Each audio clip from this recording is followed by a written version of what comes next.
Halo sobat semua, perkenalkan nama saya Pina Gracilia Brusumbiring, NIM 120210045 dari Program Studi Teknik Sipil Institut Teknologi Sumatera. Di sini saya akan menjelaskan tentang invertebrata. Pengertian invertebrata atau avertebrata adalah hewan yang termasuk ke dalam jenis hewan yang tidak memiliki tulang punggung antar ruas-ruas tulang belakang. Berikut golongan dari invertebrata.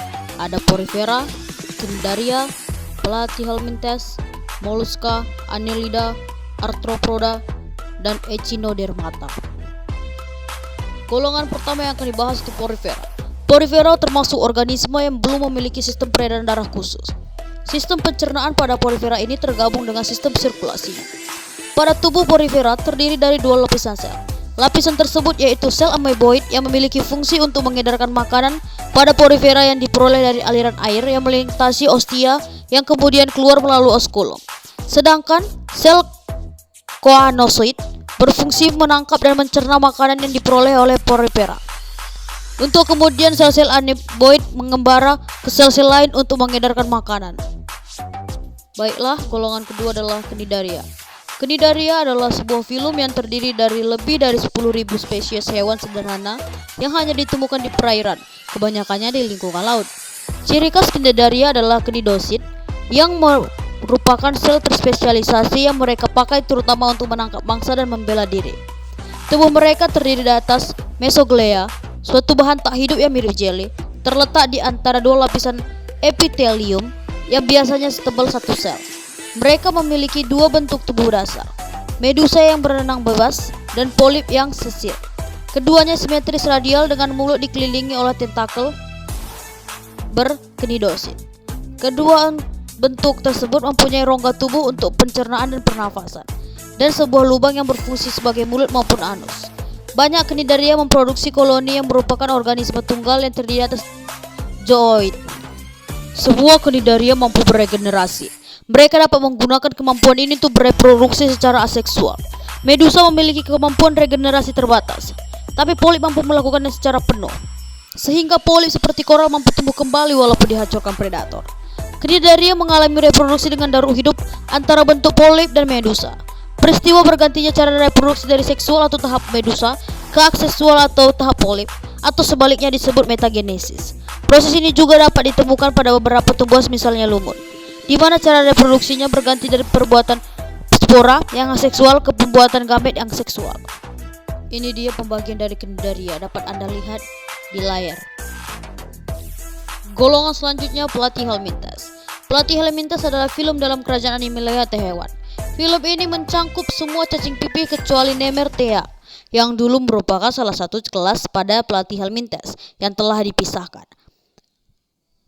Memiliki ciri-ciri tubuh pipih dorsoventral yang tidak bersegmen.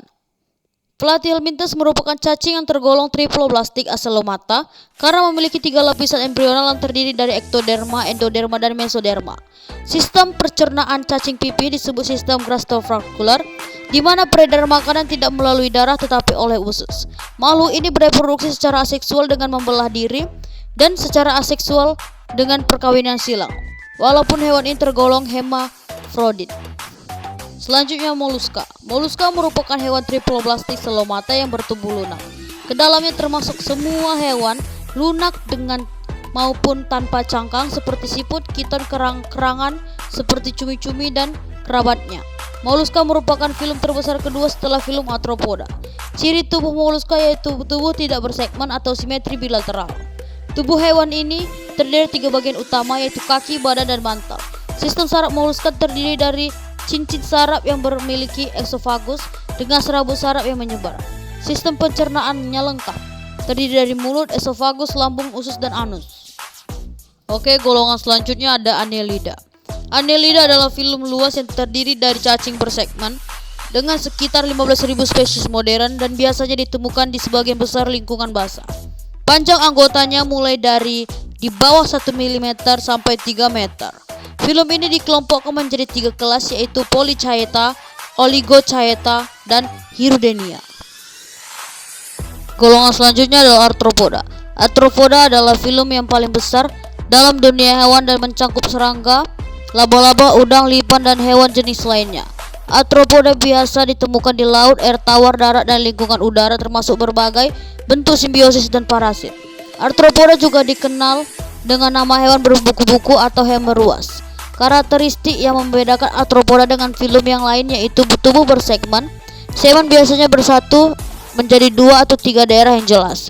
Anggota tubuh bersegmen berpasangan. Asal penamaan arthropoda: simetri bilateral, eksoskeleton berkitin. Sistem saraf mereka seperti tangga tali, terdiri atas sebuah ganglion anterior atau otak yang berlokasi di atas kanal alimentari. Sepasang penghubung yang menyalurkan dari otak ke sekitar kanal alimentari, dan tali saraf ganglion yang berlokasi di bawah kanal alimentari. Ekskresi biasanya oleh tubulus Malpighi, tubung kosong yang masuk kanal alimentari, dan material hasil ekskresi melintas keluar lewat anus. Respirasi dengan insang atau trakea dan spirakel. Tidak ada silia atau nefridia. Inilah contoh hewannya, dapat Anda lihat di layar sekarang. Baiklah, ini dia golongan terakhir, Echinodermata. Echinodermata merupakan sebuah filum hewan laut yang mencakup bintang laut, teripang, dan beberapa kerabatnya. Echinodermata adalah filum hewan terbesar yang tidak memiliki anggota yang hidup di air tawar atau darat. Hewan-hewan ini juga mudah dikenali dari bentuk tubuhnya. Kebanyakan memiliki simetri radial, khususnya simetri radial pentameral atau yang terbagi 5. Walaupun terlihat primitif, Echinodermata adalah filum yang berkerabat relatif dekat dengan Chordata, atau yang di dalamnya tercakup vertebrata, dan simetri radialnya berevolusi secara sekunder. Larva bintang laut misalnya masih menunjukkan keserupaan yang cukup besar dengan larva Hemichordata. Echinodermata mempunyai kemampuan untuk melakukan regenerasi bagian tubuhnya yang hilang, contohnya timun laut. Apabila timun laut merasa dirinya terancam, maka timun laut akan menyemprotkan organ tubuhnya agar mendapatkan kesempatan untuk melarikan diri. Kelak, organ tubuh yang hilang akan tumbuh kembali. Berikut adalah contoh hewannya, dapat Anda lihat di layar. Sekian dari saya. Apabila ada salah kata atau yang tidak baik di hati Anda, mohon dimaafkan. Terima kasih atas waktunya. Jangan lupa subscribe.